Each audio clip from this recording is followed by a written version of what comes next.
ஷாலி ஃபேமிலியில் இன்றைக்கி என்ன பார்க்க போகிறோன்னா, இன்றைக்கி ஒரு ஸ்வீட் தாங்க ரியா குட்டிக்கு செஞ்சு கொடுக்க போகிறோம். ஸோ ரொம்ப நாளைக்கு அப்புறம் சென்னையில் இன்றைக்கி கிளைமேட் ரொம்ப சூப்பராக இருந்துச்சு, மழை வர்ற மாதிரி ஈவினிங் டைமு.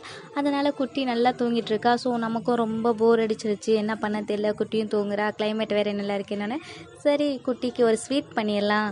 ஓணம் டைம் வாங்கின எல்லாமே வீட்டில் இருந்தது, அதனால் சரி ஒரு பாயாசம், சிறுபருப்பு பாயாசம் வச்சிடலாம்ட்டு முடிவு பண்ணிவிட்டு குட்டி முழிக்கிறதுக்குள்ளே நம்ம செஞ்சு முடிச்சிடணுன்றதுனால எல்லாம் சீக்கிரமாக செஞ்சுட்டேங்க.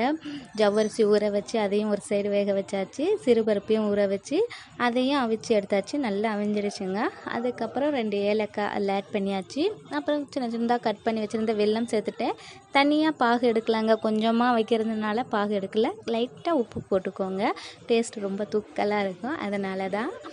அதுக்கப்புறம் ஜவ்வரிசி நல்லா வெந்து இருக்கும், அதையும் பபுள்ஸ் மாதிரி இருக்குங்க, சூப்பராக விளையாடுறதுக்கு. அதையும் சேர்த்தாச்சு.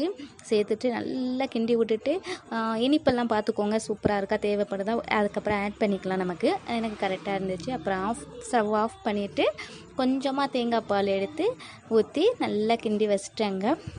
நான் ஆஃப் பண்ணிவிட்டு வச்சுட்டு அப்படி தான் நான் பண்ணுவேன். ஸோ ஆன்லேருந்து பண்ணால் கொஞ்சம் திரியான மாதிரி இருக்கும், அதனால். அதுக்கப்புறம் நெய், சின்ன சின்னதாக தேங்காய் கட் பண்ணி வச்சுருந்தேன். ஏன்னா ஓணம் டைமே முந்திரியும் திராட்சையும் எல்லாம் காலி. ஸோ அது மட்டும் இல்லை, முந்திரி திராட்சை மட்டும், நெய் தேங்காய் இருந்தது. அதை நல்லா ஃப்ரை பண்ணி நல்லா மேலே அப்படியே பரபரன்னு தூவி விட்டாச்சு. டேஸ்ட்டு ரொம்ப சூப்பராக இருந்துச்சுங்க. குட்டி முழிக்கவே இல்லை நான் செஞ்சு முடிக்கிற வரைக்கும்.